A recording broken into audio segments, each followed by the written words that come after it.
మేడ్చల్ జిల్లా పోచారం మున్సిపాలిటీలోని వెంకటేశ్వర స్వామి ఆలయాన్ని ఎమ్మెల్యే మల్లారెడ్డి సందర్శించారు. ఆలయ అర్చకులు మల్లారెడ్డికి పూర్ణ కుంభంతో స్వాగతం పలికారు. ఎమ్మెల్యే పల్లకి సేవలో పాల్గొని స్వామివారికి ప్రత్యేక పూజలు చేసి మొక్కులు చెల్లించుకున్నారు. బీఆర్ఎస్ హయాంలో ఈ ఆలయ అభివృద్ధికి 50 లక్షల రూపాయలు మంజూరు చేశామని ఆయన తెలిపారు. మన యమునాపేట్ రంగనాయక స్వామి టెంపుల్లో పల్లకి ఊరేగింపు జరిగింది. దీనికి మా కమిషనర్ కానీ, మా టెంపుల్ చైర్మన్ రాజేష్ కానీ, మా స్థానిక కౌన్సిలర్ అమ్మ ధనలక్ష్మి కానీ, అదే మాదిరిగా మా చైర్మన్ కొండలరెడ్డి కానీ, వైస్ చైర్మన్ నాయక్ కానీ, మా స్థానిక నాయకులు కౌన్సిలర్ కానీ, కోఆప్షన్ మెంబర్స్ కానీ, స్థానిక భక్తులందరికీ కూడా పేరు పేరున నమస్కారం పత్రికలు. ఏది ఏమైనా యమునంపేట్ టెంపుల్ అంటే ఒక 5 ఏళ్ళ ముందు ఒక ఎకరం జాగతోటే ఉండే.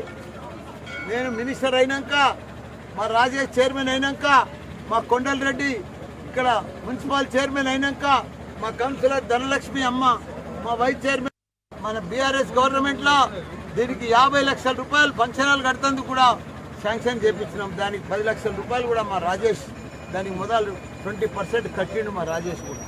అదే మాదిరిగా దాతల సహకారంతో మొత్తం కంపౌండ్ వాల్ కూడా మంచిగా బేస్మెంట్ కూడా కంప్లీట్ చేసినాం. ఈ గుడి మంచి గొప్ప గుడి, మంచి మహిమ గల్ల గుడి కాబట్టి దీనికి అందరం భక్తులము నా వంతు సహకారం కూడా చేసి, ఇంకా ఫ్యూచర్లో కూడా దీన్ని బ్రహ్మాండంగా ఫంక్షన్ హాల్ చేసి ఇక్కడ అందరం కూడా పెళ్ళిళ్ళు కానీ, మన పేద ప్రజలకు అందరికీ కూడా సహకారంతో దీన్నంతా కూడా పెళ్ళిళ్ళు చేసి ఇవన్నీ కూడా గొప్పగా ఫంక్షన్ హాల్ కట్టిస్తాం. ఇదంతా కూడా బ్రహ్మాండంగా ఈ టెంపుల్ అభివృద్ధి చేస్తామని కూడా నేను మనవి చేస్తున్నా.